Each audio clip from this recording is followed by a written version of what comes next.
Okay. So all of that with polarity and then the 4, 5, 6, 7 different types of intermolecular bonds, and they decrease in strength as I have them listed. Strongest is ion-ion. The weakest is the induced-dipole intermolecular bond. That's actually kind of leading us up to this idea of the boiling point temperatures. And we actually already talked about that because we said that the stronger the intermolecular bonds, the boiling point temperatures go up, right? Okay. In order to understand boiling point temperatures, actually this is a slide that is 17 slides later, okay? But I noticed in the next slide it talks about equilibrium vapor pressure, and I kind of wanted to describe what equilibrium vapor pressure is. Vapor, you figure, is gas, right? Equal, actually, we talk about a lot of equilibria, things that basically go this way, and then they go back the other way. That's an equilibrium. So when I think of the idea of equilibrium vapor pressure, it looks kind of like this. I draw some beakers. They don't look very good, okay? But here's my beaker, okay? And I have liquid in my beaker. And then I'm going to put, you know how you guys have those watch glasses in your drawers? I'm going to put a watch glass over top of it. That's my watch glass, okay? It's just a lid, okay? So we're pretending like the watch glass actually seals it up tight, my beaker with liquid, okay? So depending upon, and we'll talk more about this, but there's this term, you've heard it before, called volatility. Oops, goodness, V-O-L. Volatility. Yeah, I think that's how you spell it. Depending upon the volatility of this liquid, okay, to a certain extent, since I've isolated it, this my up arrow is my evaporation. Do you buy that? And when my liquid evaporates, it forms I'll put a G for gas. Okay? And then I'm going to put a down arrow, and that would be my condensation, where my gas goes to form a liquid. If you've ever seen terrariums, you know how they used to have the plants growing, and so you have a certain amount of water in there that you can see kind of condense on the sides and then kind of rains back in. Okay, so if you give it time, I'm going to say time, give it time, okay, what will happen is that basically the process is the word dynamic means not sitting still at all. You know, if something's dynamic, it's just a lot of motion, dynamic. So given enough time, basically, you're gonna still have evaporation, you're gonna still have condensation, but the amount of liquid that's evaporating is equal to the amount of gas that's condensing. So when it says equilibrium, that's what they mean, equal. So the rate up is equal to the rate down. Of course, up is evaporation, down is condensation. Okay? So I still haven't got to equilibrium vapor pressure. So that's what's going on. So let me pick blue. Blue is going to be these are my gas particles in there. Now, I'm going to count on you, and actually I think we'll get to homework where you're going to have to use PV is equal to nRT. Remember everything you learned about gases, because we're going to be doing more about gases. But one of the things we know about gases is they exert a pressure. Okay, so I'm going to add to my beaker, this is kind of weird, but I'm going to add a little sidearm, and this is going to be my pressure gauge. My pressure gauge that's gauging the pressure of that gas that's in there in equilibrium, okay, with its liquid phase. Okay, whatever this dial reads, okay, that is the equilibrium vapor pressure, affectionately called equilibrium vapor pressure. Okay, that's it. It's like a story. Okay, so you have gas in there exerting a pressure. Where'd the gas come from? It came from liquid. Is it condensing? Yes, but it's also evaporating. Now, as you might imagine, it's temperature dependent. If I jack up that system, my equilibrium vapor pressure is going to go up. If I cool it down, my equilibrium vapor pressure will go down, actually. Okay, so that's equilibrium vapor pressure. I say all of this because on the next slide, it says by definition, if we go, oh, the boiling point temperature of water is 100 Celsius, what does that mean? It means that if you take water and if you heat it up to 95 degrees Celsius, it's not going to boil. Will some evaporate? Yeah. Okay. But if you keep heating up to 100 degrees Celsius, the way I think of it is then you're going to get that rolling boil. I call it a rolling boil. Because basically, usually the heating element's down at the bottom of the beaker or whatever. So down near the bottom, you're going to have gaseous water, or water liquid, that is vaporizing, creating those big bubbles. We talked about this, we talked about boiling stone chips. Okay, and then it's going to be rising. Okay, that's your boiling. So something will boil, okay, at a particular temperature. And that is the temperature where the equilibrium vapor pressure of the thing that's going to boil is equal to the pressure of the room. Okay. And of course, we have nitrogen and oxygen exerting a pressure of about 13 pounds per square inch, about 760 millimeters of mercury. Does that mean that the environmental atmosphere will affect how fast a pot will start boiling? Yes.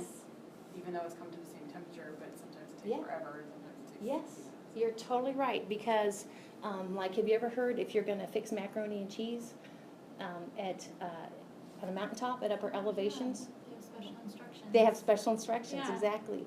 At upper elevations, what you're saying is true, where the barometric pressure is less. The pressure of the environment is less. As you climb a mountain, the air gets thinner, so your pressure is less.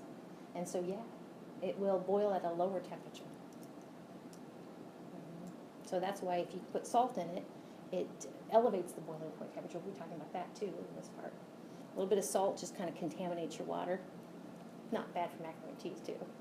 But salt will make it boil at a higher temperature. That's to try to fight against the pressure is less up there. And actually that kind of goes to this. Okay, so exactly what Marie said and what you guys have been saying.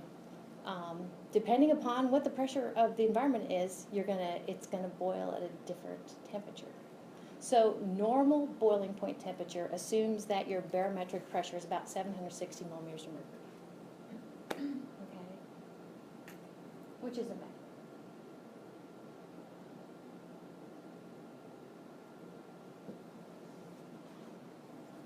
Very good.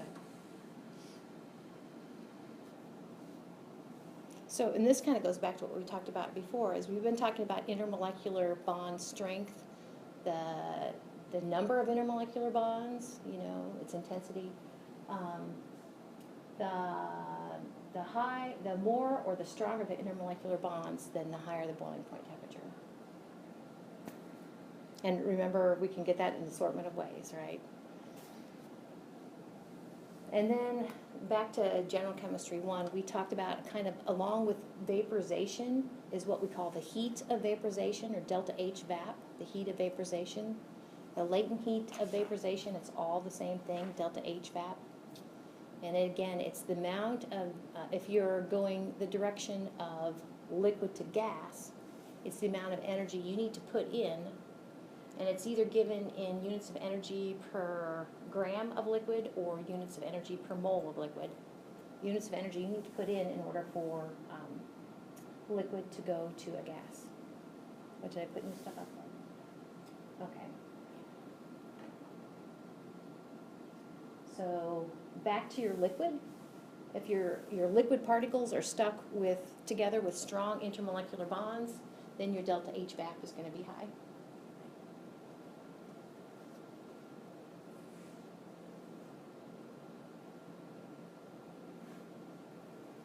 So this whole idea of, and we'll do some more of it in this part coming up, looking at compounds and assessing how strong or to what degree it will have intermolecular bonds, that's important.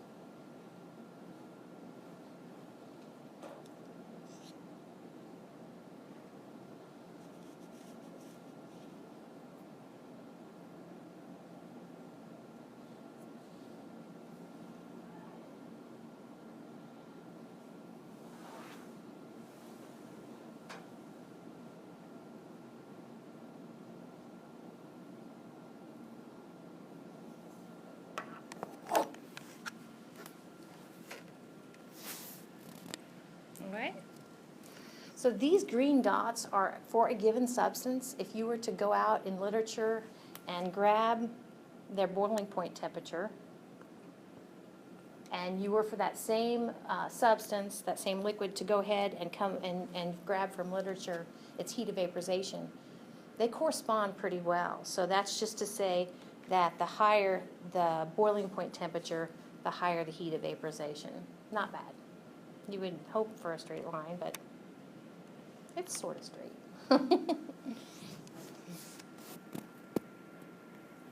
Okay. So again, going back to what we've been talking about, assessing a molecule for intermolecular bonds. Okay. So if you have kind of similar compounds, okay, with similar weights, so they weigh similar, okay, the one with the higher degree of intermolecular bonding will have the higher boiling point temperature. It's exactly what we talked about earlier. This is switching it up just a little bit. This is where you have kind of similar families or similar what we call functionalities, similar classes of two compounds. But let's say they're not the same size. They're not similar sizes. Okay, so the one that is larger or weighs more will be able to induce a dipole more likely throughout that molecule or that atom. So this is kind of consistent with what we talked about before. And because of that, it'll have more induced dipole, and it'll have a higher boiling point temperature.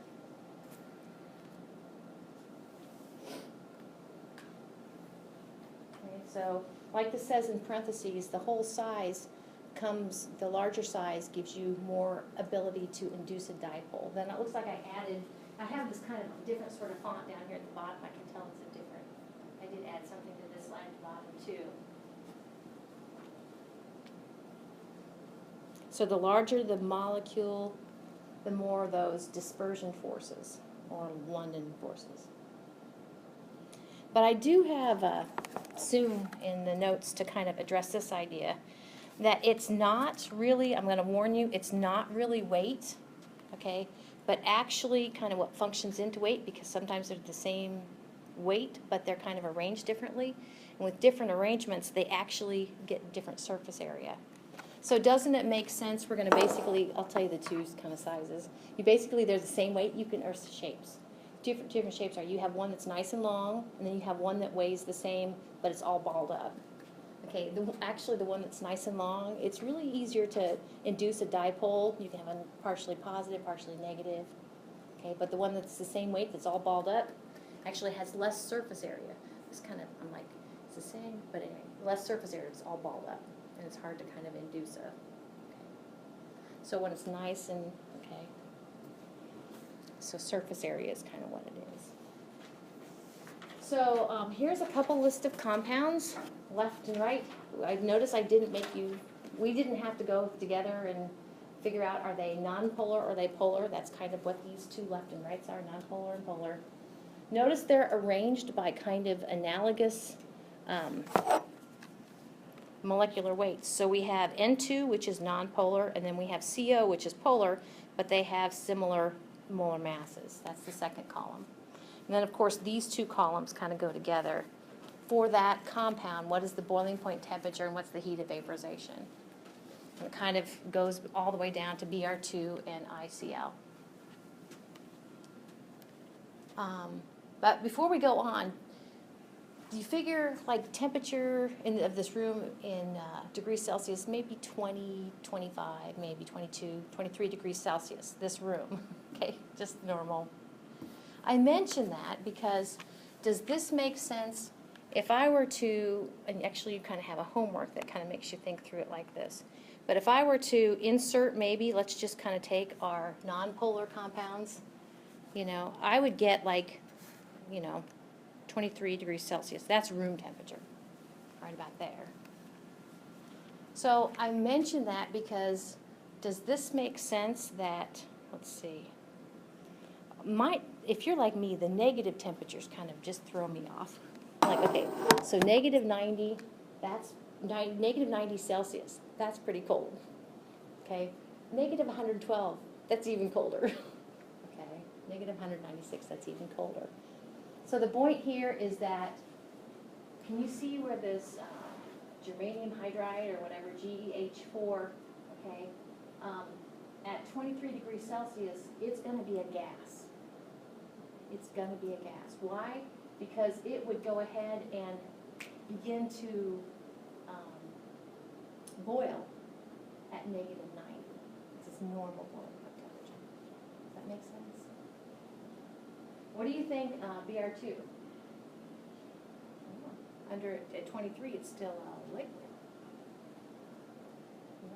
So I kind of mentioned that because to me, it's just kind of like putting things into perspective. But that's not the point of this slide. Okay. So notice they're increasing molecular weight on both sides. And we do definitely have an increase in boiling point temperature for both of them. But kind of highlighted here to emphasize the nonpolar and the polar. Okay, so the polar 92 is colder, negative 92 is colder than negative 100. No, it's not. Is it? No, it's warmer. 192 would be warmer. Negative 192 would be warmer than negative 196. Okay. Negative 192 is warmer. Good. Okay. So it boils at a higher temperature. I know it's cold, and that makes sense because it's polar and aside from the induced dipole, but they both have. You also get that dipole. This is where Kelvin really. Like as in Calvin Hobbes or No, Kelvin. Kelvin? Kelvin's. Oh, the Kelvin temperature scale. We'll get rid of the negatives. I'm with you there. Yeah, I agree. Okay, so stepping up, let's see, negative 88 is warmer, okay, than negative 112. Okay, so a higher boiling point temperature for the polar compound. And that's kind of how that goes. But the only two on here that would be liquids instead of a gas at room temperature would be the last two. And that's kind of, they got the molecular weight thing going for them. Okay. Oh, well, this is the same video we watched the other day. But okay, this is now along the y-axis is are the boiling point temperatures, the normal boiling point temperatures. And each color is kind of an analogous set of compounds where just kind of substituting out one atom. And then along the x-axis is how heavy they are. So weighing more and more, okay, increasing the boiling point temperatures. Except for those funky things that can hydrogen bond over there at the far left. All right. So we're going to clear in part 5 talk about kind of families of compounds, but an important family of compound is called a hydrocarbon. And hydrocarbon contains only carbon and hydrogen. So we have a set of hydrocarbons, ethane, propane, N-butane, and pentane, and hexane, okay? And they are all increasing in their weight. We don't need to go out and calculate a molecular weight to see 2 carbons, 3 carbons, 4 carbons, 5 carbons, and 6 carbons, okay? And notice with the increase in weight, we get an increase in the boiling point temperature, most likely because of the induced dipole. Those dispersion forces are increasing.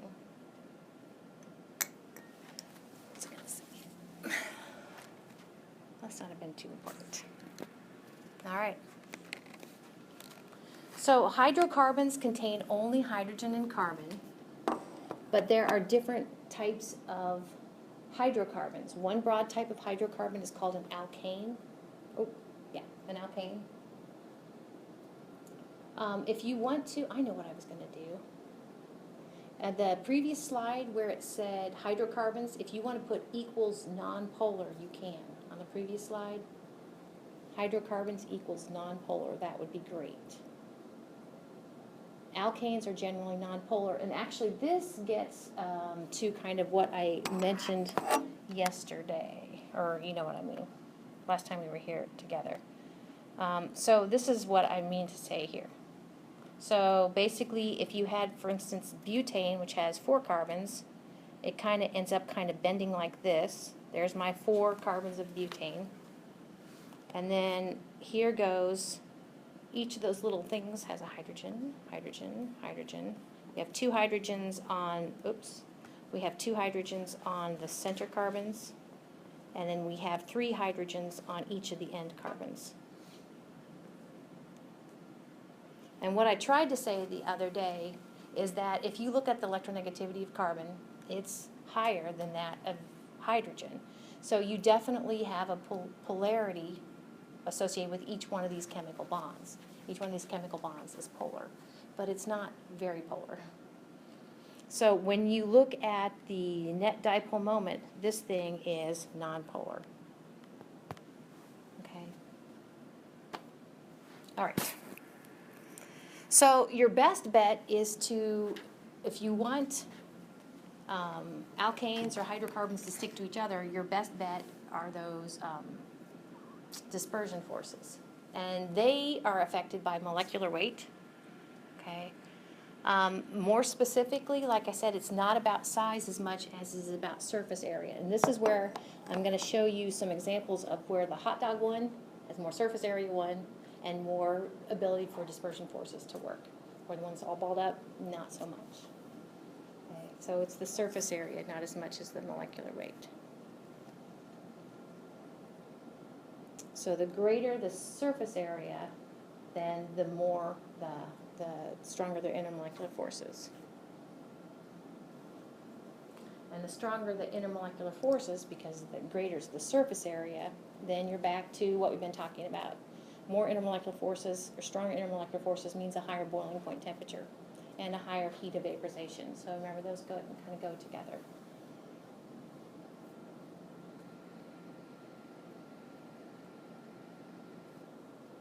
Okay. Well, what do I mean by the hot dog or the balled up one? Well, these are all versions of pentane. The formula for pentane is C5H12. So these are all going to have the same molecular weight. I'm just going to put them here because I've got the structures coming up. But I will tell you, and we'll look at this a little more in part 5, but anytime you see N and the word, think hot dog. So N-pentane, just the longest one. N-pentane is the longest one. Iso means we have some sort of what we call branching, so some sort of kind of balling up. So isopentane, I'm going to show you what that looks like, but notice that it has a 36 to 28, it has a lower boiling point. So just you're thinking lower boiling point, it must be a little more balled up. And then the last one is even the most balled up of them. Neopentane, oh my gosh. Notice that it boils at an even lower temperature, which means that it has, what, the weakest intermolecular forces here, and the strongest forces there, but they all have the same molecular weight. They're all C5H12. They're called isomers, so I think we've talked about that before, of each other. Okay, so there's the hot dog one, okay? And again, part 5 will kind of unpack this for you a little bit, but anytime you see this sort of structure, it's a shorthand for basically that carbon has 3 hydrogens around it. This carbon has 2 hydrogens around it. This carbon, okay, this carbon has 2 hydrogens, and this carbon has 3 hydrogens. Okay, so that's kind of what I'm unpacking that for you. They just kind of nest them together like that. So that's N-pentane, normal pentane. This is isopentane, okay? It has, the word for it is branching. Can you almost see this?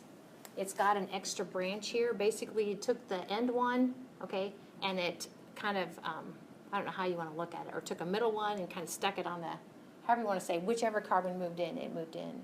So if you look at the carbon skeleton, instead of being a straight, it has a branch. So that's some branching, that's isopentane, and this is the most amount of branching.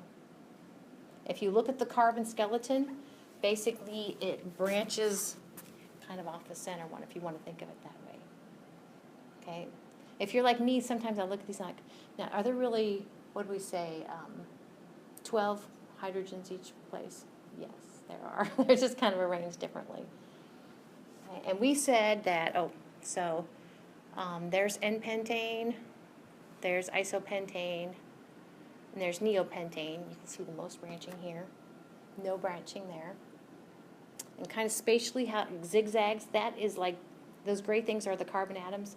And as the carbon atoms are stuck together, we call that the carbon chain, kind of the center carbon chain.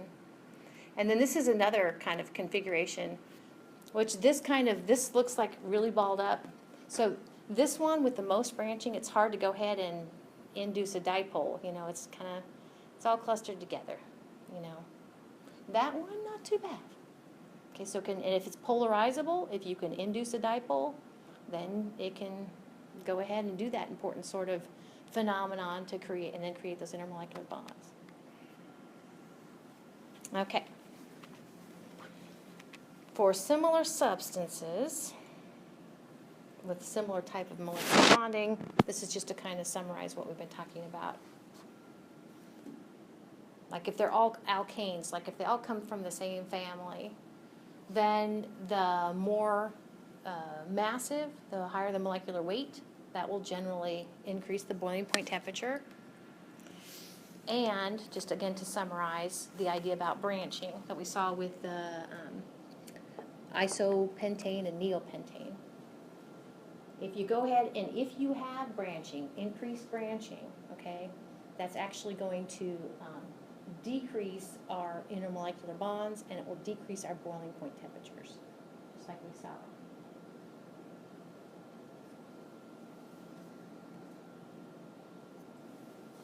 And what we saw with the neopentane, the most branched isomer, actually, as it turns out, if you were to calculate the surface area on that thing, it's the least amount. The hot dog has the most. Hot dog, of course, is the non-branched. Okay, and it has a lower surface area, then it has the less opportunity for those dispersion forces to establish themselves, and has lower strength in the intermolecular bonds.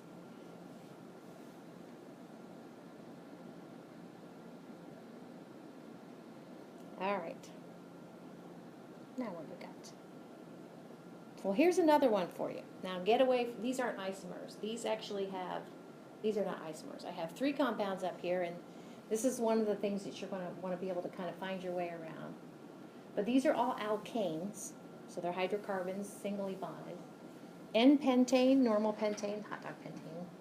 Isobutane with 1 branching. And then the third one is got only 3 carbons, propane. It's funny, is there a normal propane? Well, I don't know how you would branch propane, so propane is just propane. But they're all alkane, hydrocarbons, specifically alkanes, all just singly bonded carbons and hydrogens. So if we were going to go ahead and put them in order of increasing boiling points, it's a little confounded because the first 2, it is, but it isn't.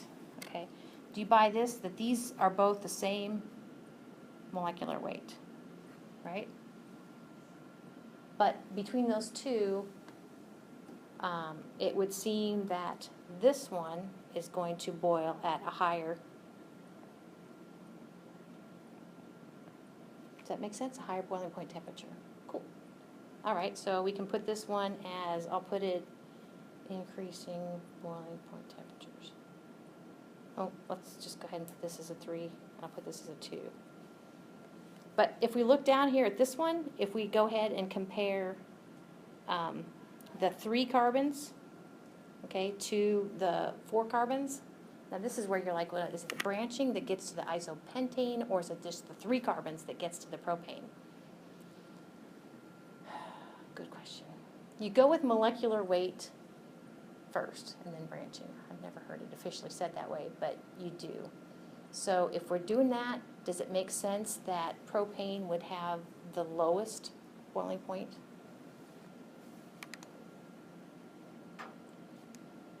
Now I do understand people, we all want it cut and dried, and which do we go with?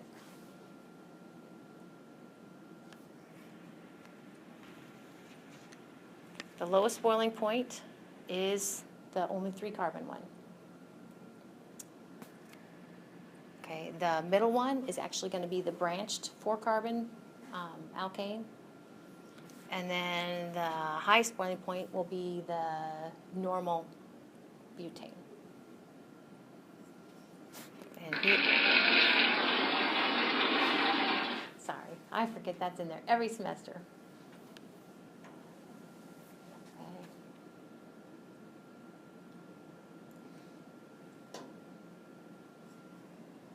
But kind of like you saw me do, I would kind of collect the isomers, which there were, a pair of 4-carbon compounds, look for branching, kind of assess that, and then see where, then kind of go back to the rest, which in this case, the 3 carbons lost out. Okay. So you guys did 2, you're handing that in today, but that leaves 4 and 5. I know the word assignment, or the problems, I guess, got off. Oh, wasn't there? You go. Okay. So let's take a look right quick at those. Is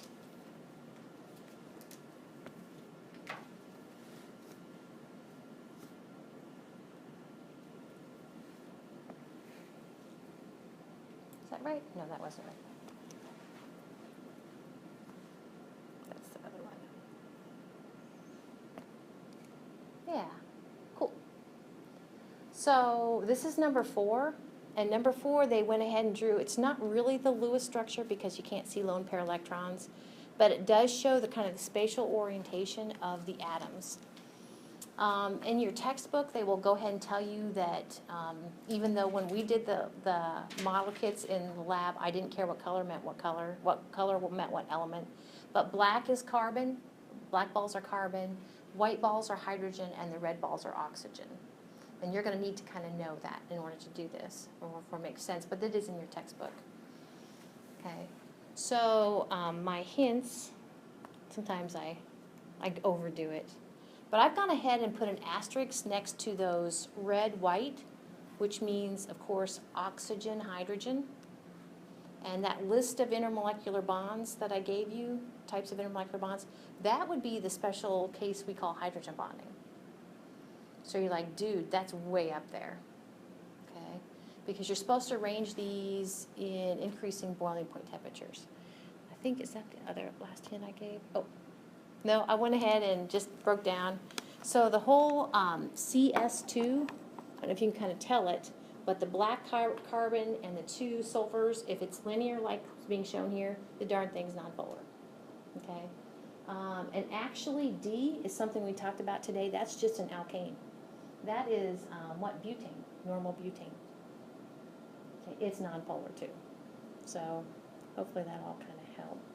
So C's not on, So what? C's not, even though it's symmetrical. Yeah, C is polar because of the, even though it's symmetrical. And actually, it's almost like screaming polar.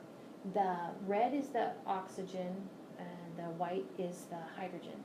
So anytime you have the oxygen, hydrogen, think of that thing as flying around with able to hydrogen bond. So, yeah, I see what you're saying. No, it's still polar. You got me thinking, but it's still polar.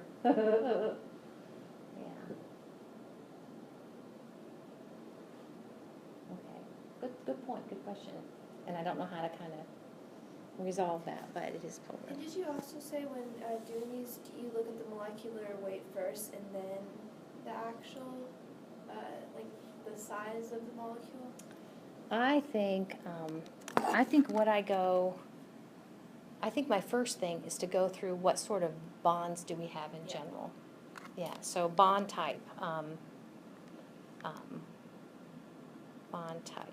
And that's where the hydrogen bond would, we call them hydroxyl groups, these OH, okay, hydroxyl group, that would kick out there.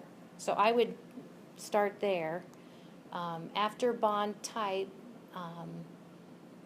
then I would go, I think molecular weight, yeah. and I don't know if there's another one. And in molecular weight, after molecular weight, you kind of go branching, yeah. What'd you say? Structure. Structure, yeah, yeah. After that, you go structure or branching. Yep. Yep. Oops. Go, come back here. Let's take a quick look at that, at the second one. Since I did it.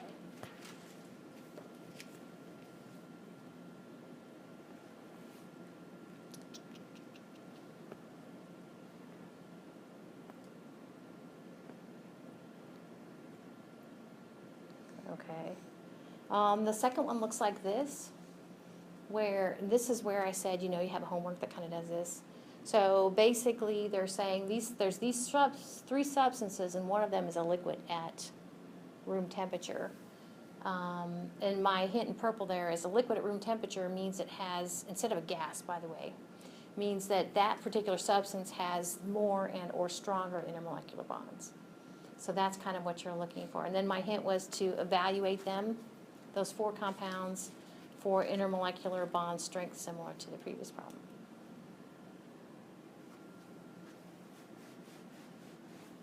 All right. Now we can go on. Maybe. Okay. So equilibrium vapor pressure, what is it? Well, like I said, I kind of think of a beaker with liquid at the bottom. It's sealed off. You allow the liquid to go ahead and create an equilibrium with gas in kind of the headspace above the liquid, okay? And you get a fix on what that pressure is, and that's your equilibrium vapor pressure, okay? And it can be just called vapor pressure. Equilibrium vapor pressure and vapor pressure, it's the same thing. So this actually kind of goes back to my beaker. It's not a beaker, but it's got a pan of liquid water with a dome over it, and it's sealed. So it's kind of progresses from A to B to C, where basically the gray things are the molecules or atoms that have successfully been liberated to become gases, okay? So over here, we have gases. Over here, given more time, so kind of from A to B to C is kind of a time coordinate going along the x-axis here. This is the most amount of time. Now, the difference between actually B and C is if you count the number of evaporation events, okay, in B, you still have more evaporation than you have condensation. And in C, finally, and I've done this before, you can do it if you want to, finally in C, you have the same number of substances evaporating as you do condensing. So this is at equilibrium. This is before equilibrium. And this is just totally starting. Okay? So that's kind of, and so the equilibrium vapor pressure would be, like we just put a little kind of a side gizmo on there to get a fix on what that pressure of that gas is.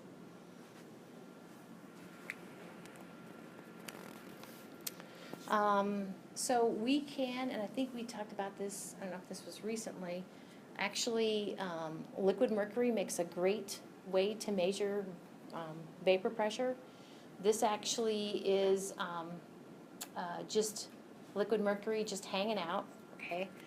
This actually is liquid, the same liquid mercury hanging out, but what they did is they carefully took a curved syringe, and they had this blue right here is a liquid. It's probably what we call a volatile liquid, meaning then that liquid, it tends to go to kind of its gaseous state pretty easily. Let me tell you, if you want to know if something's volatile or not, if you can smell it, it's probably volatile. Does that make sense? Because you figure anything you can smell, and it was a liquid, it's like gone from its liquid state to its gaseous state and made it to your nose. Gasoline that you pump in your car, volatile. Okay, perfume, volatile. Okay. Some liquids are not volatile. You know, think of something that you do or don't want to smell, and in order to smell it, you have to get way over it. Then maybe it's a fine wine or something. Okay. So anyway, we have a relatively volatile liquid in here, and notice the height of the space above the mercury has been pushed down because of some of that liquid has gone to its vapor phase. The distance at which, or the length, the amount of mercury that's been pushed down, specifically the length, okay, actually is related to the pressure of the gases in there. Okay, so for instance, I have kind of to show you that here in a minute. Sorry, where does the mercury go? The Okay, mercury, just condenses. nope, the mercury goes back out. It's open down at the bottom. The mercury that's it's in a displaced. pool of- Mm-hmm. Yep. Yeah, it makes you want to just take your finger and play with the mercury, but don't play with the mercury. Yeah. And as it turns out, as long as you don't monkey with the temperature, you can take that little syringe and you can add as much or as less amount of liquid as you want, and it's still going to reach the same, and you can look it up on a table for that substance, it's going to reach the same equilibrium vapor pressure at that temperature. Now, I guess I would object just a little bit, because if you don't inject enough, then you're not going to reach saturation, you're not going to reach equilibrium. As long as you have like a residual liquid up there, okay? So, notice that's, I guess I should have shown you, kind of A and B. If you look at where the mercury is displaced, it's the same on both. They're just showing you, like for A, there was just happened to be more liquid than there was for the right one, for B. But what we're looking at, and notice why they put, how do I say this? I know it's the little things, you guys probably get this. But in the very first one, this was the, I'll go ahead and put blank. That actually was before you even admitted any liquid there to displace the mercury. So that's why and actually later on we're going to call it this. Okay, so actually the pressure of the vapor is making the mercury go down that much. It didn't start. Okay. And it's also independent of the diameter. It would adjust. Oh, and here's one for you. What if you carefully, and I can't quite picture this, because remember, something that's volatile doesn't necessarily have to be flammable, but a lot of times things that are volatile are also flammable. So anyway, if you gently warm the liquid, intuitively you guys would tell me if you warm a liquid, you're gonna have more liquid evaporate into its gaseous state. So honestly, the vapor pressure increases with increasing temperature. That's kind of what you're seeing there. So there they are from left to right. Let's see if these movies work. Oops, come back.